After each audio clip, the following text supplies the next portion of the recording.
Bueno, estamos en este momento con Mario Castañeda, un reconocido actor de doblaje mexicano, al que tenemos el gusto de poder entrevistar en el marco de la Otakutón 2008. Mario, muchas gracias por acoger nuestra solicitud de entrevista. Al contrario, muchas gracias por estas palabras y además por la oportunidad de estar aquí en esta fecha de la Teletón, que es muy importante.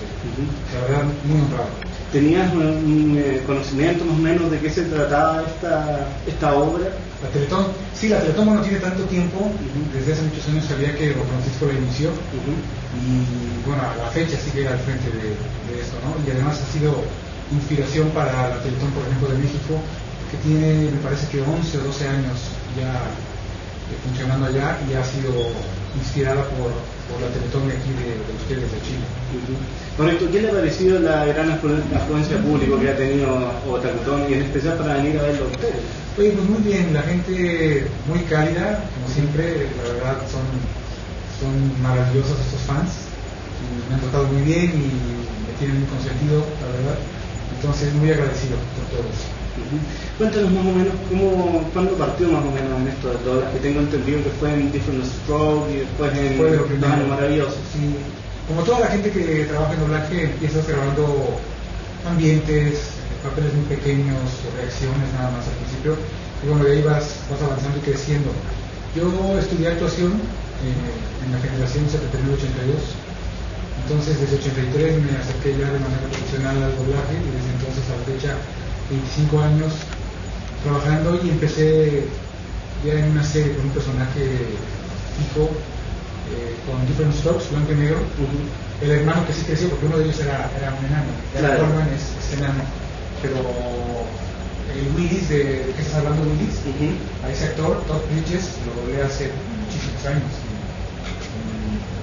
y fue mi primer personaje fijo en una serie. ¿Por algunas temporadas, me parece? Me parece que fueron 2 nada más. Correcto. Él iba creciendo, de más niños, lo doblaban mujeres todavía, Alma Nuri, no sé quién otra, me parece que Cristina Camargo lo doblaron, pero ya en ese momento debe haber tenido como 14 o 15 años tal vez, entonces ya necesitaba una voz más adolescente, entonces fue cuando decidieron darme lo mismo. Correcto. ¿Cómo fue su acercamiento dentro de la rama del doblaje a empezar a hacer animación, y básicamente animación japonesa? Mira, la verdad es que al principio, bueno, yo creo que actualmente pensar en anime ya tienes la idea de todo lo que va a significar, de toda la responsabilidad que representa tener que prepararte y conocer de la serie y los personajes que vas a interpretar. Pero hace más de 10 años, no sé, 15 años, cuando los Caballeros del Zodiaco, creo que no teníamos idea de lo que estábamos realmente haciendo y con qué tipo de público nos íbamos a enfrentar. Había existido antes Meteoro, o tipo de anime como Heidi, en fin, ¿no? Hay unos antecedentes muy grandes, Astro Boy, pero ya con esta nueva, con este empuje, con este nuevo tipo de fan tan conocedor, no se había dado el fenómeno en México. Entonces tuvimos que empezar a grabar y después empezar a conocer al público para darnos cuenta de qué tipo de público era, de qué edad tenía el público, y empezar a cuidar más las cosas, ¿no? Realmente yo creo que el principio de Dragon Ball fue todavía mucho en la oscuridad, y ya al final todo el mundo sabía exactamente qué es lo que estaba pasando y qué tipo de serie, qué tipo de cultura era la que estábamos manejando, pensando en los japoneses cómo son, ¿no? Qué tienen de diferente y de parecido a nosotros los latinos, ¿no? Entonces ha sido un aprendizaje de todo el mundo, pero creo que actualmente ya estamos como más listos, más preparados para todo lo que se hace. Fue efectivamente su hijo el que le dijo que hiciera el personaje. Sí. Yo no quería, en algún momento también me dijo que yo he estado en Dragon Ball desde el principio, porque yo grabé los títulos, no era título, cuando aparecía Dragon Ball, que aparecía, era el sol, no sé qué se veía, había una como lengua de fuego, que aparecía Shenlong, había una voz que decía Dragon Ball, y esa voz era yo. Esto, por cierto, nunca me lo pagaron, porque nunca me enteré. Cuando lo grabé pensé que estaba grabando un inserto y nunca entendí que estaba grabando los créditos, los títulos del programa. Claro.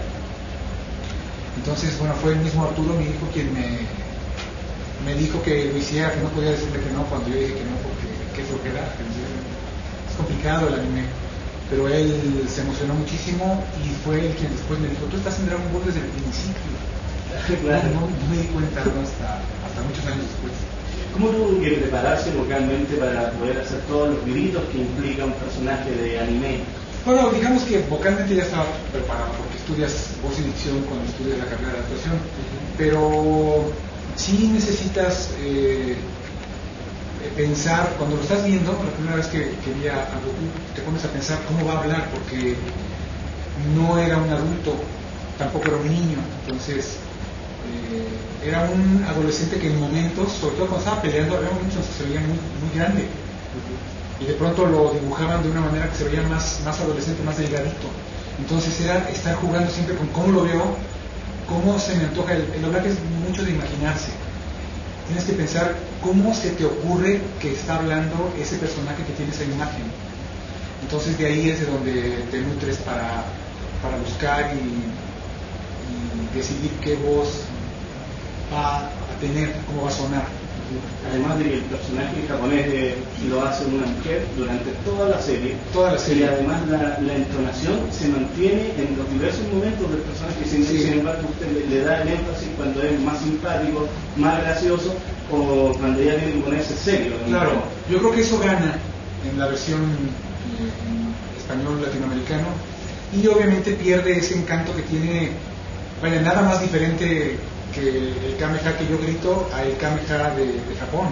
Es muy agudo, es como alarido, ¿no? Como un chillido, ¿no? Claro. Entonces, sí, son muy diferentes. Hay que entender pues que Goku es muy infantil, es muy inocente, es muy niño, pero al mismo tiempo de pronto es muy serio, ¿no? Tiene unos contrastes muy grandes.